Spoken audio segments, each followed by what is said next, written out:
So hold up. You're telling me that Gordon Hayward could be traded this offseason? And how about LaMelo's latest interview? Is it the best one he's ever had? Let's talk about it.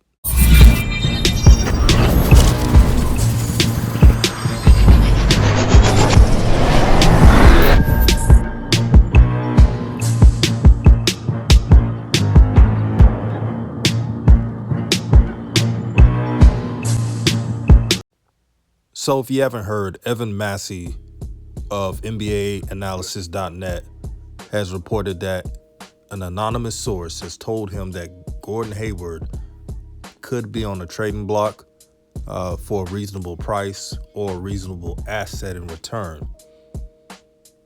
I told y'all, this may happen. A lot of people have told you this. Bar Trend, shout out to him, has told you this, and many others. Shout out to my boy K. Warren, because he told me that everyone except for LaMelo and Miles Bridges are replaceable, and he's right. LaMelo Ball just won a Rookie of the Year, has given Charlotte a great spotlight. Everybody is paying attention to the roster, to the team, and the organization as a whole. So they're in a magnifying glass right now. And Michael Jordan, Mitch Kupchak, and company, they're aware of it. They're realizing now that they cannot mess up with this. I'll send you guys a link on the description box after the video of the article. And when I read it, I was like, man, this could actually work. And I know just the perfect team to trade with. The Indiana Pacers, a team that wanted Gordon Hayward from the get-go. We all know why he did not decide to go there. Hey, $120 million, who would pass on that? So I don't blame Hayward on passing on the Pacers. How about you trade Gordon Hayward to the Pacers for Miles Turner?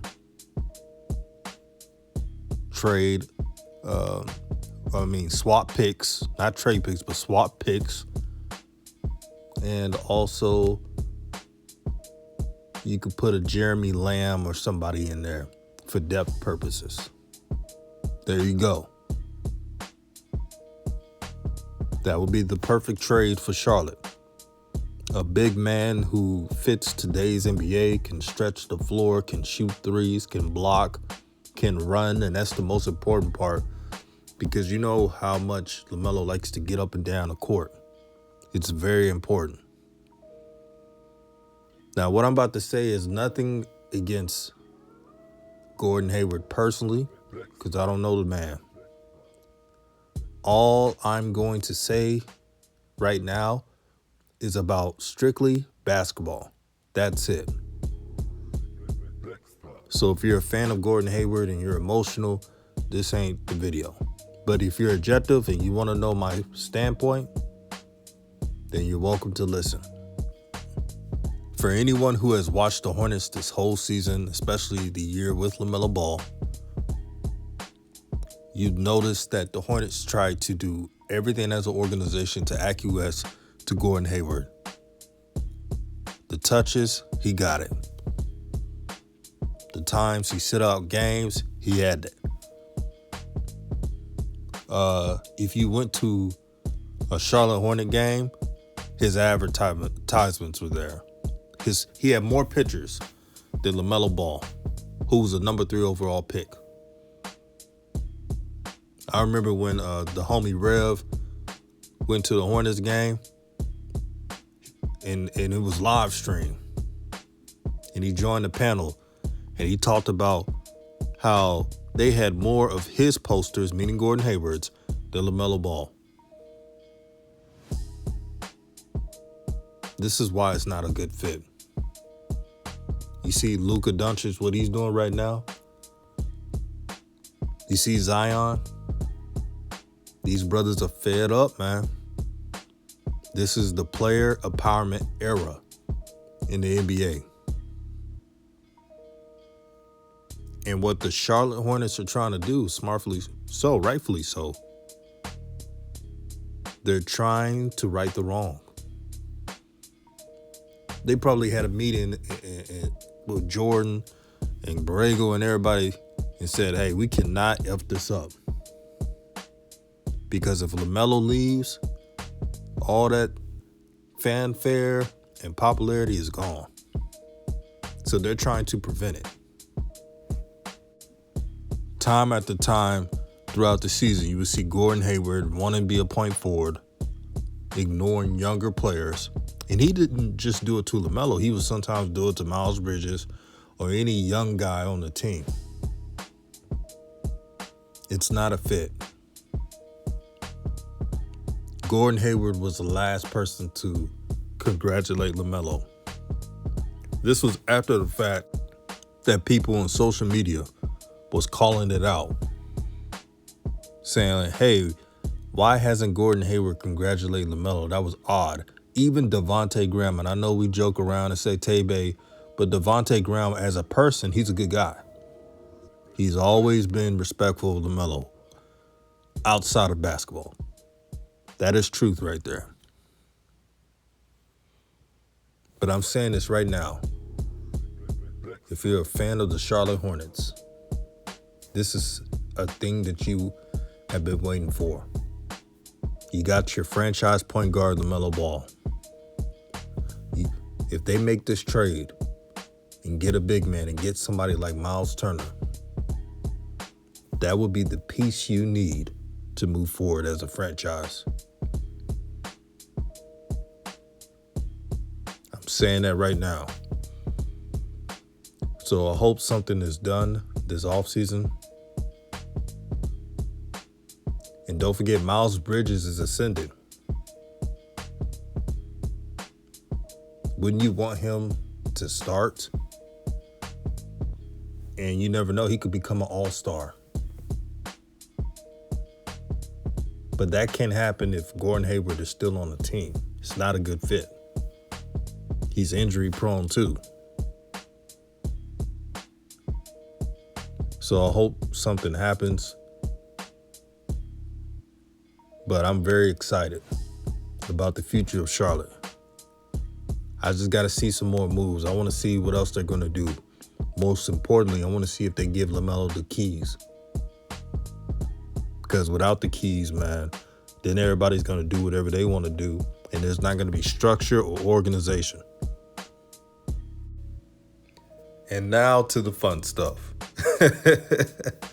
LaMelo Ball, in his recent interview with a local Charlotte radio station called Afternoons with Nick Wilson. Shout out to those guys. Make sure you follow them in all platforms. I have to say, this has got to be my favorite interview from LaMelo. I think this was today or yesterday he did it. It was well thought out. It was authentic. They made LaMelo feel comfortable. And y'all realize this because they always say he can't interview. When LaMelo is interviewing someone that he sees as true and just themselves and not trying to play any games like old media, you hear the best from LaMelo.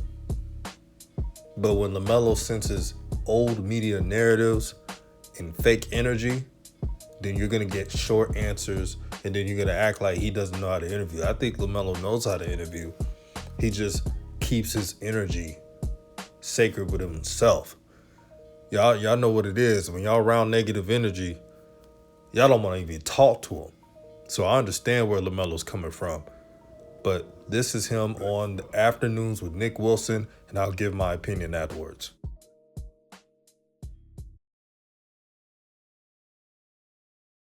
How you doing? Thank you for having me. Well, we're happy to have you, man. Congrats on winning the NBA Rookie of the Year. What does winning that award mean to you? Thank you, and pretty much it just means a lot to, my family, teammates, coaches, staff, just everybody around me. I don't feel like I really won it. I feel like all of us won it, just whoever's, in this whole on the journey with me and everything. So, yeah, I feel like it's a little proud moment. Melo, Stan Norfleet here. Congratulations again, brother. Listen, you heavy with the social media. You heard the haters the moment the award was allocated to you. What do you say in response to those that may feel like the award should have gone to somebody else?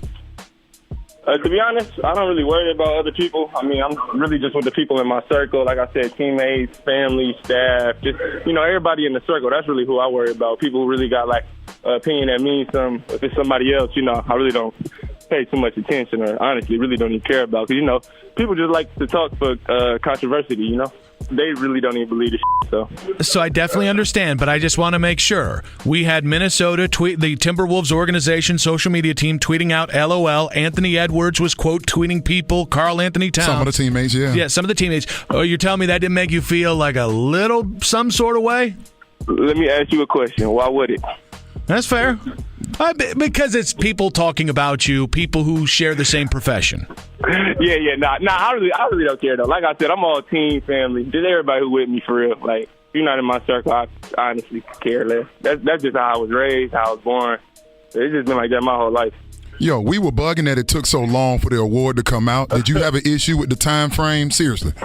Nah, say the best for last. You feel me? So I like how it took that long. LaMelo Ball, Rookie of the Year, joining us here on the Technicom Hotline with Nick and Stan. LaMelo, looking at the end of last year, was the wrist, when you came back at the end of the season, was the wrist 100%? Nah, definitely not. But I felt like I could just still come on the court and help. So obviously my legs wasn't broke, so I could still run. So I felt I could play. Yo, we had your teammate Biz. He joined us last week. He had some glowing things to say about you, but I had to get on him. I said, Biz, man, when I think about how the season ended, that game in Indianapolis, that's as close to a playoff environment as you've been a part of. Did you notice a difference in the regular season and what that game was about? Yeah, for sure. I mean, postseason, everybody know everything go up a notch. We didn't really, we didn't really come out and just play how we were supposed to play. So took that one to the chin, and hopefully everybody, remember that for next year, and then just give you more energy and more power, and then, you know how to come out and play now. Do you still have emotions about how that game went and how it felt? Yeah, you never want to lose by that much or even come out and get popped like that. So obviously you always going to remember it. But it's something like you got to move on forward from. It wasn't no championship game or nothing, so. When you're watching these young dudes get it, I'm thinking about last night, like Ben Simmons and Trey and Ja Morant was doing this thing.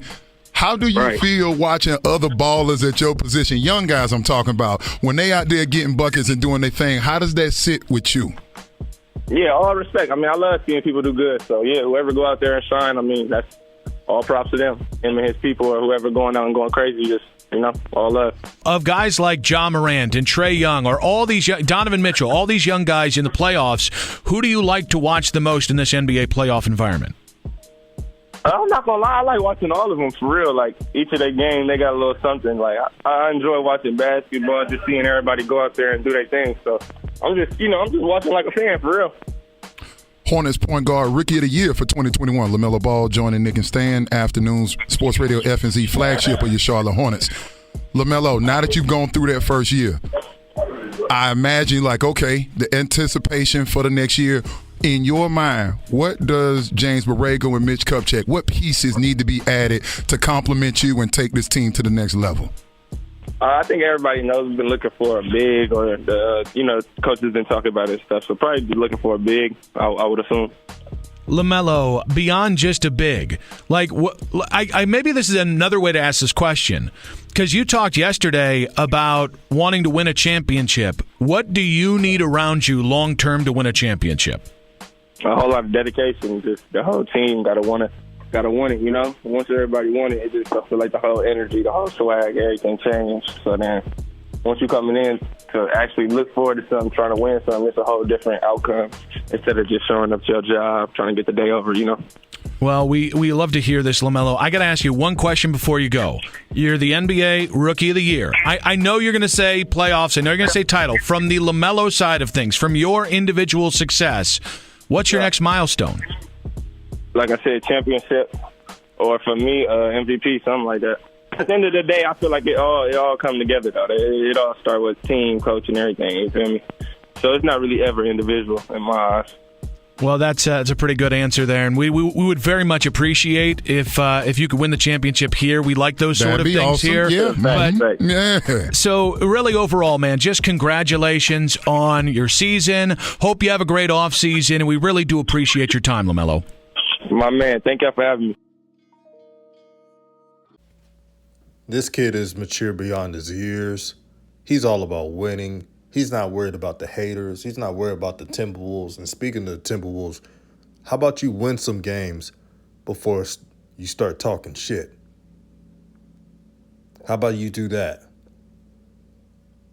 But Hornets, do right by this kid. You don't want him to do what Luka and Zion is doing. Trust me. Because if he really flexes his power, he'll be asking for a trade, and I don't see that happening unless something goes wrong. But continue to do right by LaMelo, move the people that do not fit on this team, and do it the right way. That's all I'm going to say for today. Peace and blessings to everyone, and I'm out.